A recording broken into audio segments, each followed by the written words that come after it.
and welcome to the C Team. I'm Mike Curley. And this is Frank Curley. And it's been a while. Yeah, it's been a while. I think I didn't exist for like 5 years, but now I'm back. Yeah, that was really weird. I looked in your room, it was all dusty. Yeah. And then blip, you were back. As you might have guessed, we're talking about Avengers Endgame, which, you want to start on this one? It took a while for it to really like sink in. A lot of little details. Yeah, they packed a lot into this movie. It's basically it's payoff for the last 11 years and 20-something movies. Yeah, like it is. Starting back in 2008, and they've just been trucking since then. Yeah, I can't point to like really a hiccup or even a bad movie. There were movies that were not as good, but what I liked about Endgame specifically is that it was a payoff, and that like speculation going back to like Age of Ultron. You had a lot of speculation of, maybe Cap's going to pick up the hammer to this time, or maybe they're going to finally say Avengers Assemble, and that they were able to put all of those little touches off because they knew they were going to get to that point in Endgame. That was impressive to me. Yeah, it was. I'm just going to say it. They just had massive balls for the last 11 years. Yeah, they've just been letting it ride, and it's paid off massively. It is kind of a fan service movie, and I would say, like, people have said, like, artistically, it's not as good as Infinity War because Infinity War did something different, but this was the payoff. Yeah, you could say Infinity War is quote unquote superior, but I think this is truly the ending that this universe needed. Yeah, it is the culmination of everything. There is maybe 3 lines in that entire movie that are not some kind of callback to a previous movie. Yeah, that especially that was fun, and I liked seeing even, there's been a kind of a rift between the TV and the movies, but Jarvis, the one that shows up in the time travel bit, is the same actor from Agent Carter. Yeah, they've been very meticulous. In fact, I'm surprised they got the same Howard Stark from Iron Man 2 and then brought him into Endgame and Civil War. Yeah, I feel like they would not have done those scenes if they couldn't get that actor. You're right, they've been very meticulous, very detail-oriented as far as making sure the same actors pop up with 1 or 2 exceptions. But it's impressive that they've been able to do this, and if they never made another Marvel movie in that continuity, I would be satisfied. Yeah, like this was an ending. I think even the Russo brothers were basically treating this as like, this is the end. Yeah, we're not going to put like a stinger or anything like that. Like whatever happens after this, whatever Marvel has planned, this is our end. Yeah, even before the movie came out, they said that there's going to be 2 distinct eras of Marvel movies, before Endgame and after Endgame, and that is absolutely true. Yeah. I mean, we've yet to see, the real consequences. I mean, Spider-Man pointed it out in like, humorous ways, but we've, he travels to Europe. Europe's fine for the most part. Yeah. It was a more lighthearted movie, so you will probably get more into the nitty-gritty details of what happened when everybody came back in subsequent movies, whichever comes next. So yeah, I want to go over noble moments in the universe, but I think there's only like one that I think that really set the tone.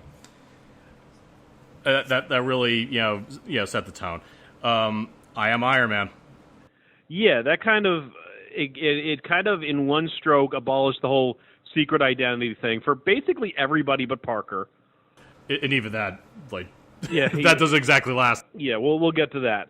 And yeah, it kind of set the tone for the kind of movies they were going to make. Iron Man, if that movie had flopped, if that hadn't come out good, we wouldn't be sitting here talking about it now. Yeah. Or any of the rest of the movies. So you're right, that is kind of where it started. Especially, the whole thing with the Avengers Initiative stinger. Come a long way since then. Yeah. Yeah. So, Yeah, I loved Endgame. I thought it was I almost went to see it again for the new footage. I was thinking about it, but I decided not to. But I'm definitely going to grab it, and I'm going to watch it almost obsessively when I can. Yeah. There comes to a point where like I could watch all the lead, scenes and all that, but frankly, at the end of the day, there's a reason why they're cut out. Yeah. A lot of a movie is about timing, and when you like either stray too far or too short, it can ruin a scene. Going back to I Am Iron Man, that line was not in the original script for Endgame. Yeah. Yeah, they were looking at that scene, him doing the snap over and over again, and at first he's silent, but then they realize that's just wrong. Yeah, Tony Stark does not go out silently. Although apparently one take they tried, he dropped the F-bomb, like Thanos. Yeah, which I'm not sure that would have. I mean, the movie's PG-13. If you were going to drop the F-bomb anywhere, that would have been the place to do it. Or maybe I'm Iron Man. Yeah. Honestly, I think a better place would be, Captain America at the end of Infinity War, but, yeah, that would have fit. Yeah. He's gotten a foul mouth since Age of Ultron. But, yeah, the movie wraps up everything pretty well. There's one or two loose ends, and there's room for more stories with the newer heroes, especially. But it wraps up Iron Man. It wraps up Captain America. I thought it wrapped up Thor, but apparently not. Yeah. Well, we'll get to that. But yeah, I guess is it going to be Guardians of the Galaxy? Well, I think Thor for the Love and Thunder is coming out before Guardians of the Galaxy. Okay, so maybe they'll just boot them off or something. Yeah. I wouldn't be surprised. But, moving on, the first post-Endgame film that we do have is Spider-Man 4 Far From Home, which is kind of like an epilogue, denouement, almost a palate cleanser. You had the heavy drama bomb, you had the epic battle, so here's Parker screwing around in Europe for a bit. Yeah, and honestly, I'll call it one of the best Spider-Man movies. Yeah, definitely the best use of Mysterio I've ever seen. Yeah, although someone basically characterized the movie as, spoiler alert, Mysterio's a bad guy. Yeah, which everybody saw coming. But basically, people also Red Skull, totally a Nazi. Yeah, but people characterize the movie as Spider-Man fighting the Marvel comic or the MCU's or Marvel Studios special effects team. Yep, which is kind of exactly what it is. It's almost like a takeoff on. Oh, he's fighting. He's up against all the special effects CG. He's up against a CGI hero flying around and shooting lasers. Yeah, 22 movies. Yeah, the audience will just take anything at this point. Yeah, but they did it in a believable fashion, and it's probably the best version of Mysterio I've seen in anything. Yeah, and I think it's definitely nailed some Spider-Man moments that I feel the previous movie missed. Like he basically has an Uncle Ben by way of Iron Man. Yeah, and some real just emotional moments. Like I legitimately felt good after the whole fight, and MJ runs up to him on the bridge. Yeah, they have they have chemistry. They have like a believable relationship compared to the Sam Raimi Spider-Man films. I like them, but there was not much going on between Peter and Mary Jane in those movies. Yeah, especially in the second one. They were just being like horrible to each other. Yeah, basically the whole trilogy. Especially by the end of the third one, it's like, why is she going to take him back? Yeah, and I think that kind of goes into the Spider-Verse, where the one version does get divorced. That was actually that was the actual planned plot of Spider-Man 4. If they had gotten another movie. Wait, he gets a divorce and goes through multiverse? Not all of that, but a lot of the beats, like Aunt May dying and the divorce, were going to be part of a fourth movie, which I think that one was actually also going to be Mysterio, and Mysterio was going to be, he was going to be Bruce Campbell, and they were going to say that all his cameos previously were all Quentin Beck as Mysterio. I almost want to see that, but at the same time, I'm kind of glad that didn't happen. Yeah, I think it would have been a little more cheesy than necessary. Yeah. But yeah, so Far From Home, great movie. I think it was really a showcase of Peter kind of coming into his own as a hero and as an adult even. Well, one thing I discovered, I realized, of course, days after I watched it, is this is Robin when Batman basically passed away.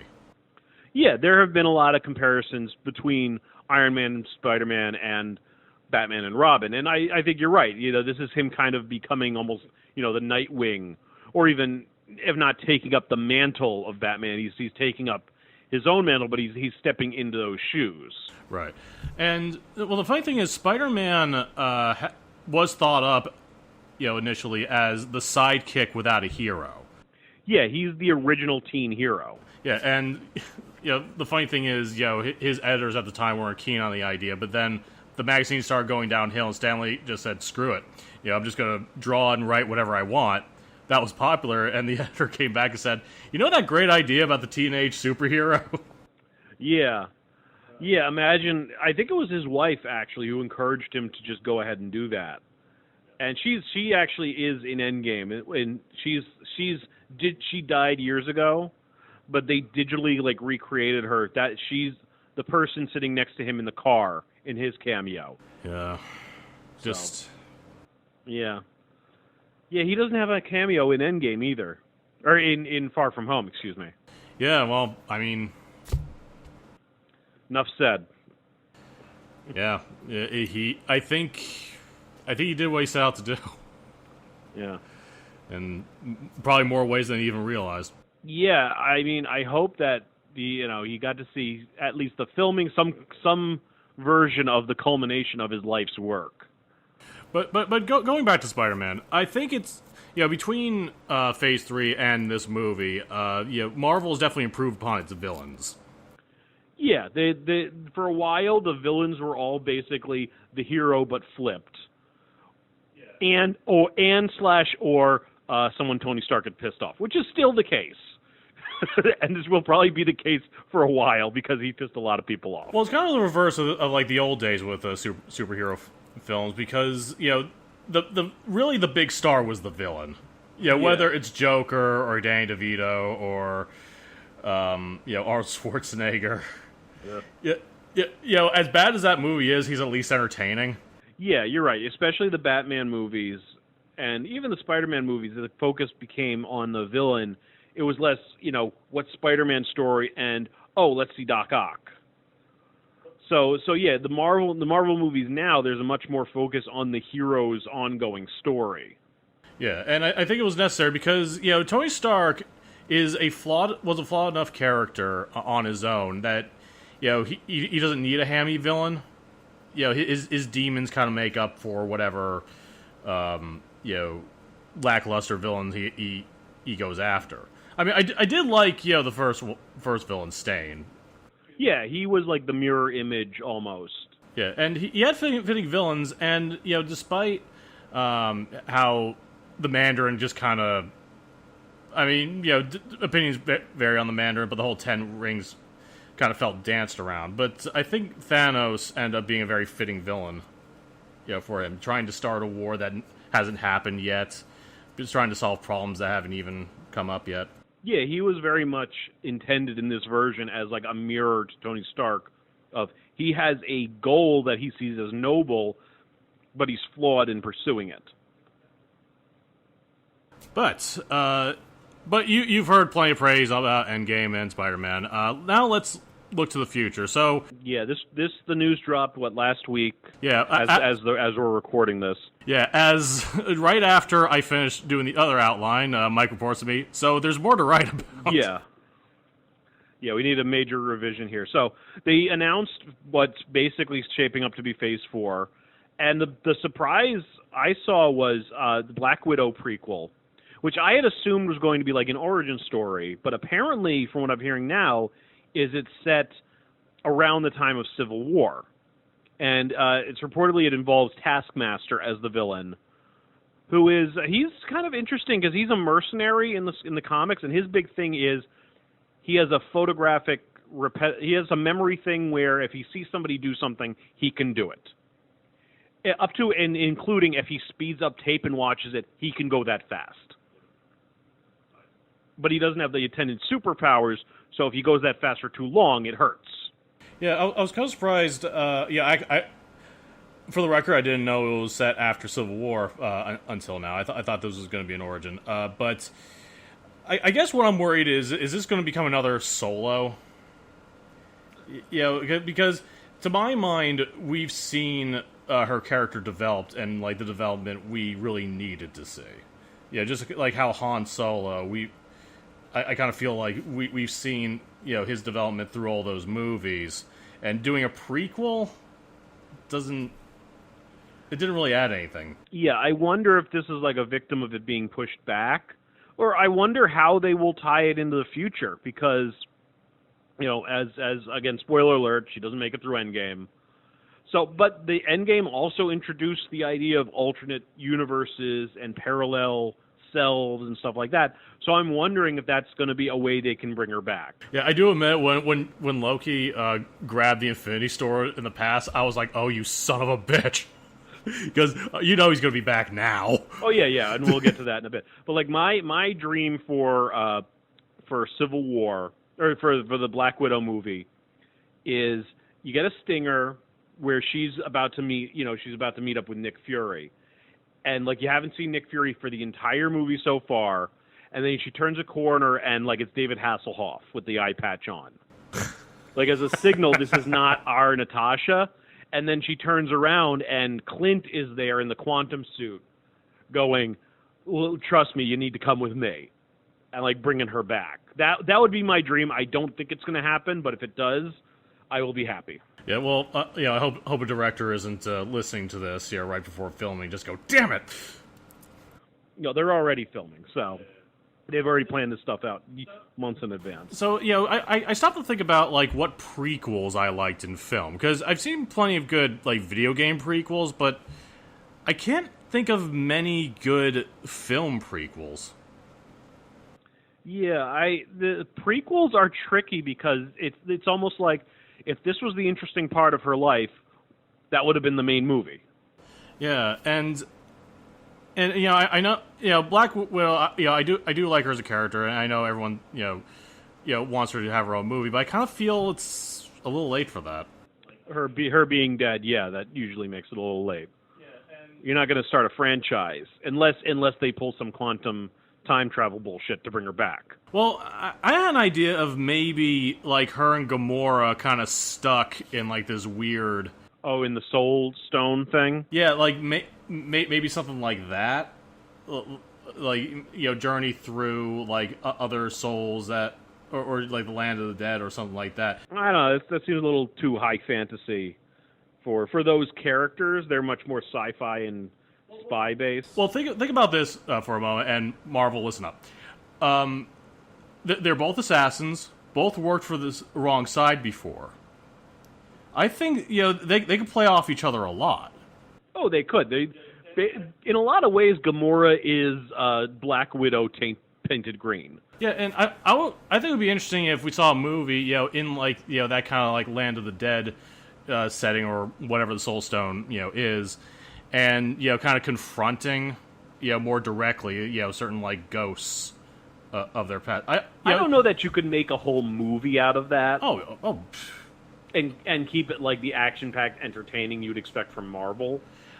I could see that being a section of the movie, but not necessarily the entire film. If you say so, but I still say there's a lot of potential there. Yeah. There is. I you know what? I will say this about Endgame and Infinity War to an extent. It didn't play out to as much as it could have. Just the idea of all these disparate characters meeting up for the first time. You had some of that with Peter and the two Peters, Tony and the Guardians on Titan and their interactions there. But you didn't get to see, for instance, you didn't get to see what Peter Quill thinks of being back on Earth for the first time in 30 years.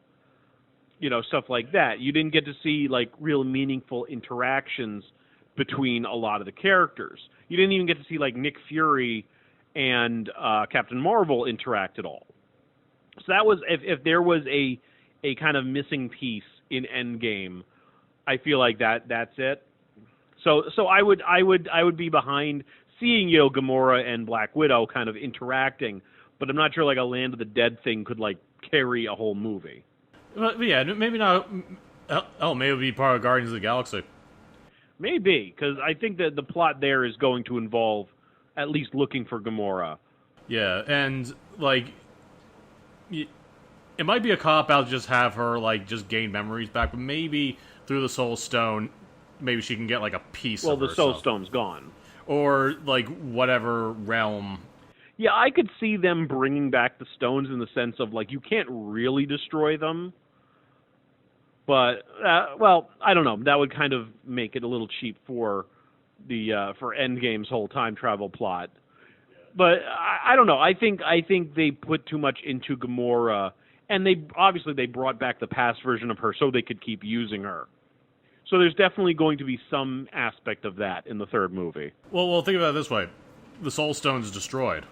Where the souls go. I don't know. It's a good question. Yeah, I'm just saying. Yeah. Yeah. So, okay. So, moving on. The next things, these I'm less familiar with. The Eternals and Shang-Chi and the Legend of the Ten Rings. So, like you said, they were dancing around with the Ten Rings before. The Mandarin plot they went with was a hoax, but they did release a one-shot called Hail to the King that reveals that there is a Mandarin out there somewhere, and he's not happy about being impersonated. Yeah. So yeah, we'll finally see what that's about. So, but yeah, even for myself, I know close to nothing about the Eternals. Yeah. So I think this is going to be kind of like a way for the Marvel Universe to stretch its muscles a bit and introduce viewers to aspects of the mythology that they're not familiar with. So I'm interested to see where they go, because this is fresh territory, and that's been kind of the downfall of a lot of superhero films up to now, is been retreading old stories that you've already heard. How many times does Uncle Ben need to get shot? Yeah, how many times do Batman's parents need to be shot? Yeah, so branching into the stuff that maybe is not the headliners will give them a chance to spread their wings a little bit more and do stories that you may never have expected to see on film. Yeah, and it's worked for the MCU before. I mean, Guardians of the Galaxy. Yeah, and honestly, Thor. I mean, you'll find more people who've heard of like Captain America and Iron Man before they hear about Thor's like superhero comic. Yeah. It's worked for them in the past. I'm sure these are going to be good movies. We'll see what happens with the Eternals and Shang-Chi. Doctor Strange looks interesting. It's going to be like a Lovecraftian horror movie. Yeah. With apparently Scarlet Witch, they've announced, is going to have a role in it. Okay, cool. I mean, they both know magic. Well, here's the thing. She's not really magic in the MCU. She's got like kind of general purpose telekinesis and telepathy. But maybe this will be moving her more closer to her powers in the comics, where she's more like a straight-up reality warper. Yeah, maybe Doctor Strange can give her some more like formal training. Yeah, I mean, to an extent, they kind of act similarly with the gestures, and she did get her power from an Infinity Stone. So yeah, maybe I could see them moving her power set closer to the comic books, where she says the words "no more mutants," and like the mutants are down to like 12 people. She's that level of character in the comics. So, go ahead. But yeah, I think Doctor Strange, he was another character who was made. I don't think the comic book universe was really in mind in his creation, and for the most part, he was almost like a Hellboy, kind of paranormal investigation. Definitely 100% about the magic and like demons and whatnot. So yeah, I'll be looking forward to it, because Dormammu's also like a giant like Lovecraftian horror himself. So yeah. Yeah, my one reservation is if they're pitching it as a horror movie, like one of my favorite things about the MCU is how lighthearted it can be, even in the most dire of the movies. So I hope it keeps that element. It keeps that sense of humor to it. It doesn't have to be full like Thor Ragnarok level of humor or Guardians of the Galaxy, but the first Doctor Strange movie has some very funny bits, and I would like to keep going with that. I that's like my favorite thing. One of my favorite things about it, like I said, is the sense of humor that runs throughout all the movies. Well, it's not going to be a slasher film. There's a fine line between like a slasher film and a ghost story, or like a Constantine, manner of demon hunting and whatnot. So no, it's not going to be Jason, but could, if it's something like Constantine or something along those lines, there's a lot of potential there. Yeah, I think so. I think the Doctor Strange he's got a lot of room to grow, and he's another character that does not have the familiarity of someone like Spider-Man or Iron Man. So they have a lot of room to explore and extrapolate from his mythos. And speaking of Thor Ragnarok, we have Thor: Love and Thunder, where the same director as Ragnarok, whose name I cannot pronounce. So it will probably be along those same lines. And Jane Foster is going to be, she's going to be Thor, which I'm not sure how they're going to do that because the hammer broke. And even before it broke, it didn't have the whole, you pick it up, you turn into Thor. So I'm interested to see how they do that. And I understand this is probably the only way they got Natalie Portman to come back, because she left the movies because she didn't want to just be Thor's girlfriend, which I get. Yeah. This movie I'm the most worried about, if I'm perfectly honest. I know a lot of people loved Ragnarok. It really dragged on me. I thought it was a fun movie, but maybe not the right tone for the end of the world. Yeah, and some of the humor was a little forced. Forced and frankly teenage, where the humor of the rest of the MCU was fitting and funny. I did think it was funny, but there were like they kind of overdid the gag of undercutting a dramatic moment with sudden humor. Yeah, and actually the director did respond to criticism, hoping that the humor's not going to go get in the way. His response basically amounted to "guess again, sucker." And so, no, this is legitimate criticism, and it did undercut a lot of the moments. I mean, I love the Grand Master. Yeah, you can't go wrong with Jeff Goldblum. Yeah, Jeff Goldblum, but I liked seeing that version of Hulk. I liked too.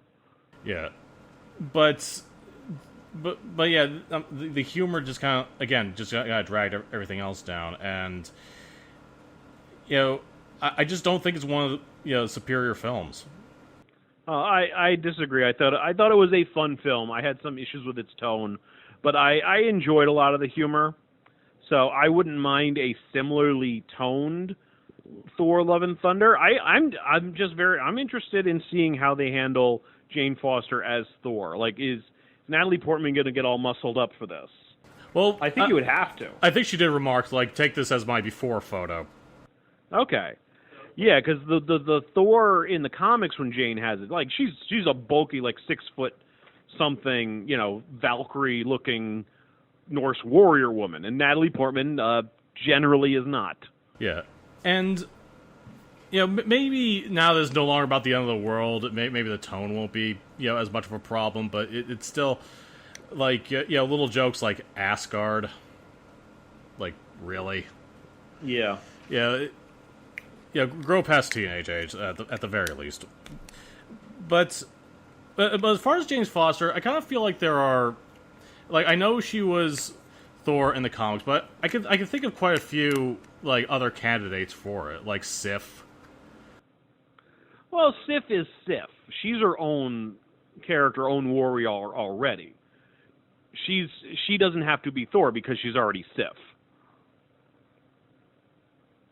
If you say so, but okay, I like Sif. I like Sif. Don't take that the wrong. Yeah, and I do want her to come back. Apparently, she's expressed interest, and so hopefully she's in it. I think that she was She was very much missing from Thor Ragnarok. Yeah, and I do feel that they were doing everything they could to make us forget about the Warriors 3. Yeah, they died very ignobly in Ragnarok and just like brushed past. Yeah, and time hasn't sweetened it in my mind. And And Thor doesn't even get a moment of, oh, what happened to them? yeah, that was the other thing. It felt like, the Transformers movie where like toys are getting destroyed so other toys can come in. Yeah. And can we at least give them like a bow of silence or something? Yeah, I think they were kind of like, they were cut out of the movie too quickly and with like too little fanfare. Two of them didn't even get lines. Yeah, they hadn't like dressed up, for the part. And these are elaborate costumes. I've been behind the scenes, like rent fairs, whatnot. I imagine this is even more elaborate, more convoluted. And it's like, oh yeah, how long are we going to be in the film? About 5 seconds. Yeah, they were not treated right. So maybe they could bring them back with quantum time travel too. Yeah. The other thing I want to note about Thor: Love and Thunder is that they've said is that Valkyrie is going to appear as basically the first LGBT superhero.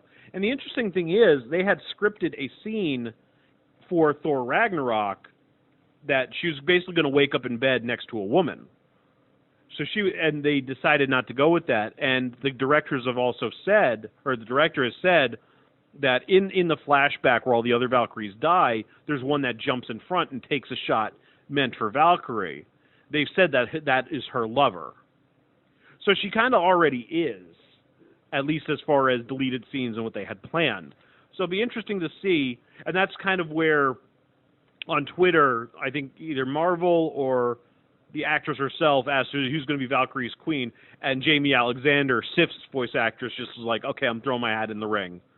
So I think she is a love interest of Thor in the comics, so I don't know. Yeah, that's the other thing. Is Chris Hemsworth even in this movie? Yeah. Everything we know about is about everybody else. Well, I hope, after all the development at Endgame, they're not going to just kill him off in 5 minutes. No, I don't think they would do that, no. Yeah, and... Well, as far as cutting out romance, I know they cut out between Captain America and that one agent in Infinity War. There was like a scene. Oh, with Sharon Carter. Yeah, with Sharon Carter, then like an apartment, but they actually end up cutting that out to emphasize like how alone he's been. Also, it's kind of creepy to be getting with your old love interest niece. I mean, I suppose. I mean, Cap's not related to him. Haley Atwell was not happy with it. She went on Twitter and was like, yeah, Peggy Carter would crawl out of her grave and beat up Captain America if she knew this was going on. Okay, I mean... But yeah, so it'll be interesting. Love and Thunder, maybe it's going to be just like a rom-com, romantic comedy, which would be an interesting way to take Thor. So it'll be interesting. Do we even have like a year on that one or no? Well, I'm not entirely sure. I know it's well, we'll get to that in a moment, but yeah, I know it's going to be a little while. Yeah, they've basically announced the next like 5 or 6 years worth of movies, so we have some time. So yeah, the other thing they've announced is a bunch of TV series, and these we've known about actually, but since before Endgame. Where the three that I'm aware of are WandaVision, Loki, and Falcon and Winter Soldier. Now Loki they've said, I believe, is going to follow the version of Loki from 2012 that in Endgame grabbed the Infinity Stone and buggered off. I knew it. To places unknown.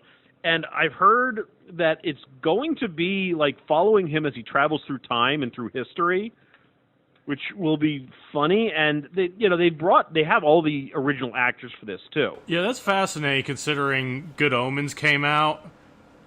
Yeah, and Loki's kind of like Crowley. Yeah, Crowley to Thor's angel. I'm not good. I wouldn't cast Thor as Aziraphale. No. Well, he's definitely the more like he's like manly Aziraphale. Yeah, I guess. All right, the other one, Falcon and Winter Soldier. The interesting thing about this is first that they're not calling it Captain America and Winter Soldier, because that's kind of where we left Falcon at the end of Endgame, but also that Baron Zemo, who we saw a very different version of him in Civil War, but the actor came out on stage and put on like the original comic book purple furry face mask. So he's apparently going to be in that persona. So that's going to be interesting to see. That's going to be definitely a step back toward the comics. So here's what I think happened. Last we saw of him, he was, captured by the UN at the end of Civil War. I think everyone around him got snapped. And there's a scene of him like, hello, hello, and like he's been around the last 5 years building up whatever criminal empire, and or he spent 5 years kind of satisfied that okay, the Avengers were destroyed, I'm good, and now that the Avengers are all back, now he's like, okay, what the hell did I do that for? And then he's going after it again. Yeah, kind of went the opposite direction as Hawkeye. Yeah. Yeah, so that would be interesting. I'm interested to see that. And then there's WandaVision. We have not seen many details of this, but Vision's still dead. So I'm wondering what's going to happen there. If she's going to like rebuild him, remake him in some way. But yeah, the fact that they've got all these big stars coming back for these like web TV series, that's a good sign. I always consider it a good sign when the original actor is involved. One of the highlights of the early Agents of S.H.I.E.L.D. episodes was that Sam Jackson popped in occasionally. So, and the other thing, Blade.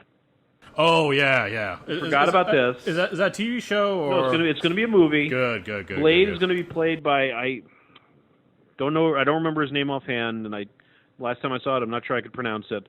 But he played Cottonmouth in the first season of Luke Cage, which is interesting because the other villain who played Mariah in Luke Cage, she shows up. She's the one who gives Iron Man shit in Civil War about her son.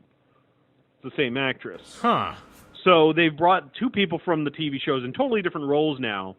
So it'd be interesting. Bringing vampires, that kind of mysticism to the MCU, that would definitely be another tonal change. I wonder if that will... Well, two things on that. I wonder if that will tie in with Doctor Strange. And also, Agents of S.H.I.E.L.D. introduced Ghost Rider a couple seasons back. Yeah, I mean... As like and not like, a technological thing. He sold his soul to the devil. Yeah, I mean, with Doctor Strange, honestly, if I was a vampire and all like the Avenger level threats were going on, I'm going to stay in my coffin until this is sorted out. Yeah, if I was a vampire, I would not have come out when Thanos was mucking about. I'd be just like, you guys sort that out for yourselves. I'm just going to be over here in Romania somewhere. Well, it could be like what happened with the Dresden Files. Remember how the Red Court were basically snapped out of existence? Yeah, now Thanos is snapped out of existence. Power vacuums. Yeah, power vacuums. I believe they've also there's also plans to do like a Morbius, the Spider-Man villain / hero / whatever he is this week. Who's Morbius, the living vampire? He's not an actual like bitten by a vampire thing. Oh, is he like that kind of like half bat? Yes. Thing. Yeah, from the Show? cartoon. Yeah. All right. Cool. So that'll be interesting to see. And, of course, the other thing, Guardians of the Galaxy 3 was not announced as part of Phase 4. Yeah, rumors state 2022 release, mainly due to James Gunn being fired and rehired. Well, he's working on the Suicide Squad sequel. Say that 3 times fast. I wish you luck. Here's the thing. The original Suicide Squad was trying like hell to be Guardians of the Galaxy. So this one should succeed a little better at that. Well, it shouldn't be Guardians of the Galaxy, for one thing. Secondly, David Ayer, I haven't really seen anything of his that I like. I mean, there are definitely a lot of internal struggle, and you could argue that it wasn't entirely his fault. I mean, Suicide Squad was a textbook example of really bad, like, producer interference. Yeah. Like, it changed tone, like, every other week. And, I mean, with Shazam and Aquaman, just, like, standalone films, maybe they're doing better now. They are. They're doing better when they focus on just a single story and making, like, one good movie. I think they're going to come around. They might have to reboot. But anyway, we're talking about Marvel now. So, Guardians of the Galaxy 3, previously I'd heard that Gamora's story was going to be big in this. Now they're saying there's going to be a big focus on Rocket. And Gamora, I'm sure she's still around. They would not have brought her back from the past to let her snap. And there's a deleted scene they released last week that shows her, like, everybody, it's right after Iron Man bites it. And, like, everybody is kneeling in silence. And then they cut to Gamora, and she kind of, like, looks back and forth and just walks off screen. Like, so she's alive, and she just like, okay, you guys are kneeling, I'm getting out of here. I don't know these people. I'm finding a ship, I'm getting off this rock. I guess with Gamora, all right, let's assume she's alive. But deleted scene doesn't mean canon, I should point out.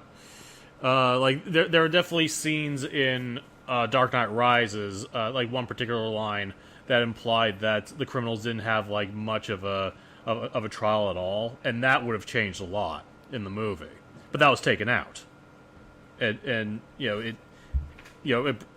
it didn't make that change. That you see what I mean? That's true, but I think the intent is there. There's nothing that like I said before, there would be no point in bringing her back from the past if you were going to kill her off again immediately.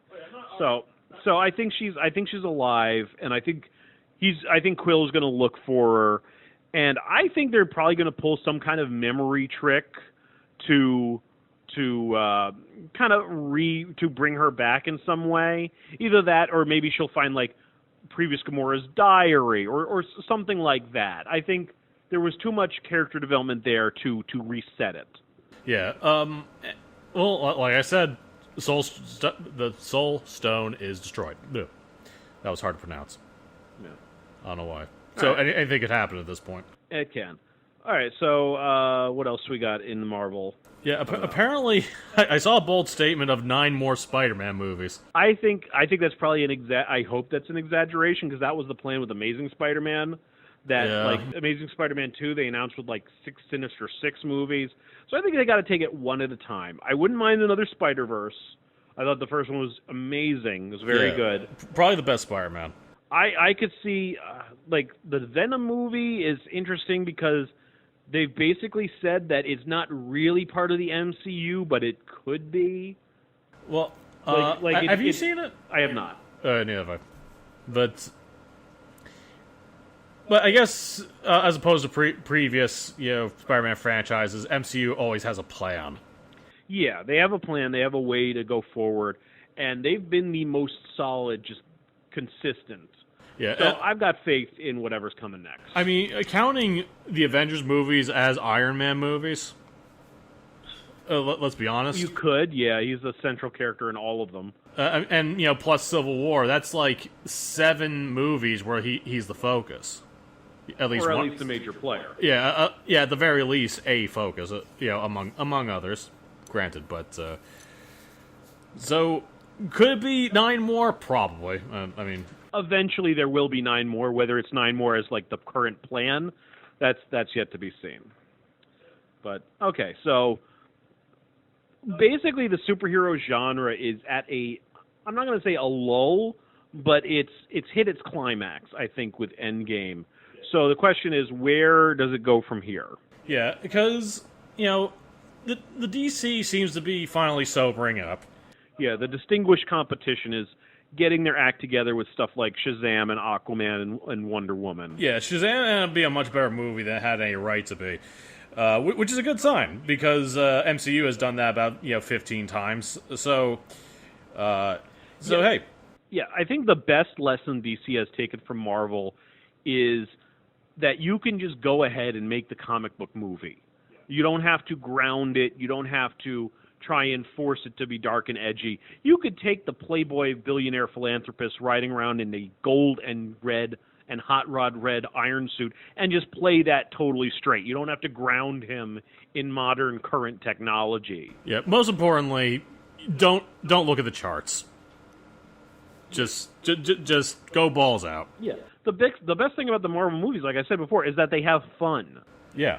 They're not, they have dark moments, they have emotional moments, but they're not like relentlessly, the world is dark and even Superman doesn't know. No, it's Iron Man is getting up there. He's doing his thing. And he's coming back and having a drink and sitting in a donut. Yeah. Like, the difference between being, trying to be dark and edgy and actually, telling, actual mature storytelling. Like, MCU is mature storytelling in comparison to Batman v Superman. Yeah. Especially. Despite it not being quote-unquote edgy.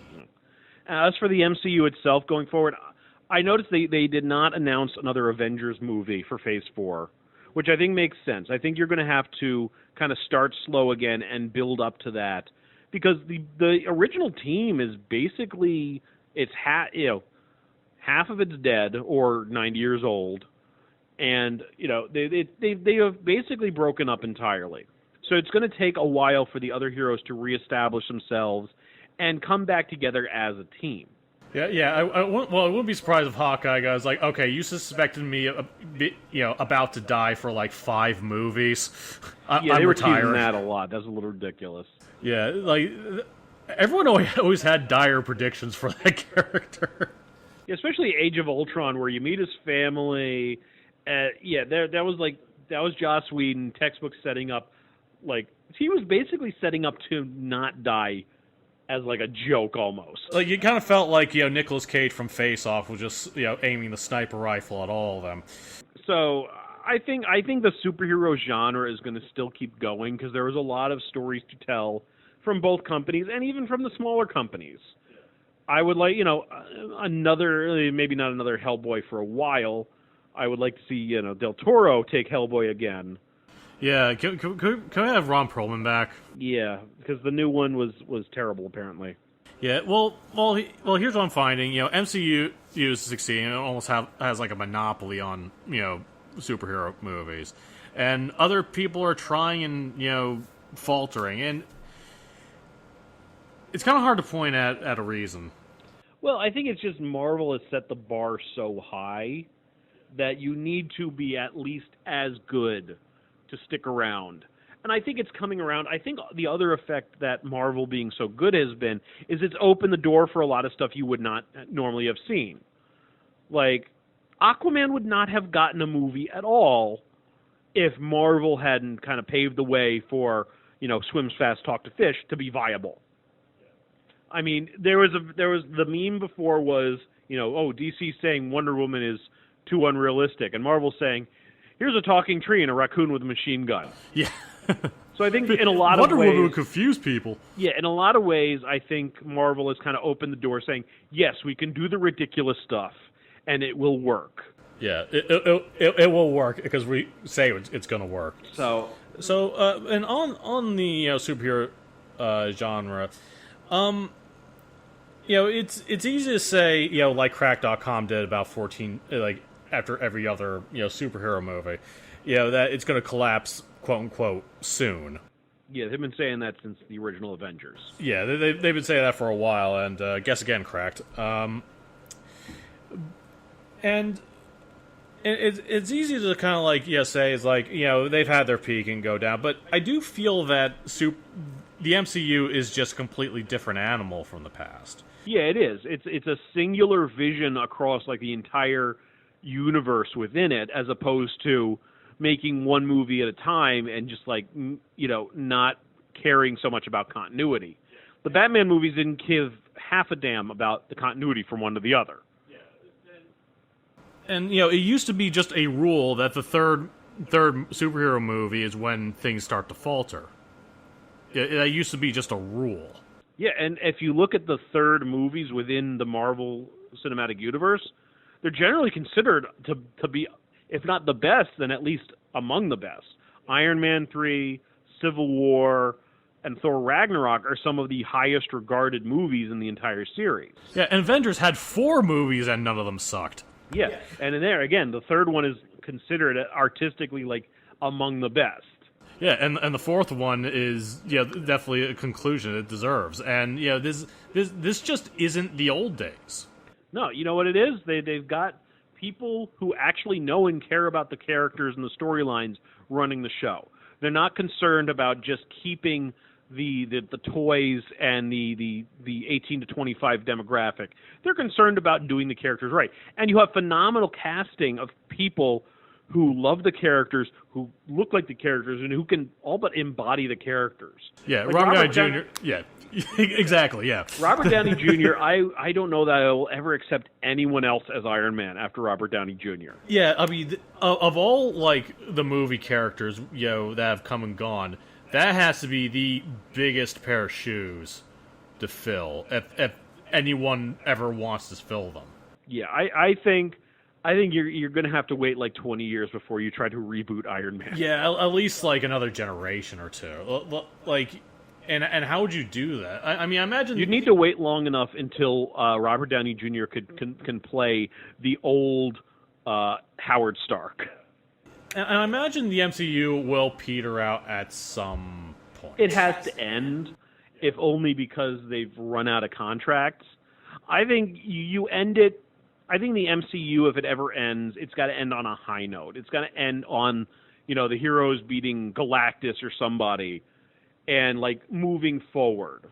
Well, I think it's good that they had something like Endgame, because if the next movies that we're looking forward to turn out to be nah, at the very least we have Endgame. We have living proof that maybe it screwed up later on, but this works. Yeah, the last 12 years have been a great time to be a comic book fan. Yeah, and think about other genres that have kind of come and gone. Like musicals. Musicals kind of like up and died one day. Hello Dolly is a big culprit of that, and you don't see any westerns anymore. But both of them have been cited to fail due to dated virtues. Yeah, and superheroes don't have that problem because they're a constantly evolving. Comic book superheroes are always with the times because they're written continuously. Yeah, they're contemporary no matter what. Like, Spider-Man isn't a '70s hero. He's just a superhero. Yeah. The only difficulty there is, at some point you're going to have to update. For instance, sometimes it's not going to be believable anymore that Magneto is a Holocaust survivor and is still like ambulatory. And Captain America eventually, the characters that are most vulnerable to that are the ones who are indelibly rooted in historical events. Like Punisher was kind of I'm going to say lucky in the extent that originally he was a Vietnam vet. Nowadays he's written as a Gulf War or a Operation Iraqi Freedom vet. So like there's always going to be some war that you can bring the Punisher up to date. But even then, Captain America, being a World War II, and let's be honest, World War II basically invented the supervillain. Yeah, and the superhero.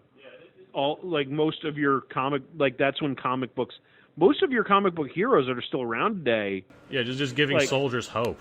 Yeah, well, Superman 1938, Batman 1939, Captain America was like 1941, or maybe even 1939.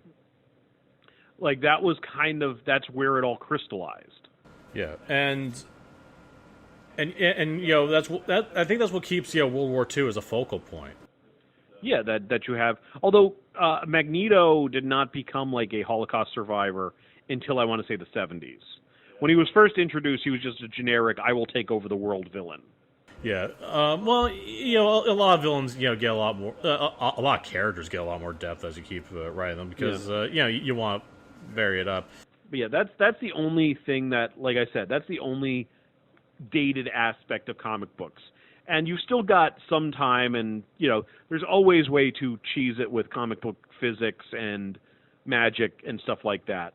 So I'm not too worried. There will always be a place for Captain America, I think. Yeah, and when worse comes to worse, you can describe a fictional war that was very much like World War II. It was just called something else or something.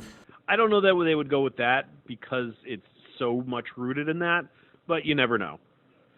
Anyway, I think we've run this as much as we could. Yeah, we run this into the ground. But I'm looking forward. Yeah, I'm looking forward, and hopefully it will not be another 6 to 8 months before we put out the next episode. Yeah, here's hoping. All right. All right. Well, I'm Mike Curley. And this is Frank Curley. It's been the C Team. Signing off.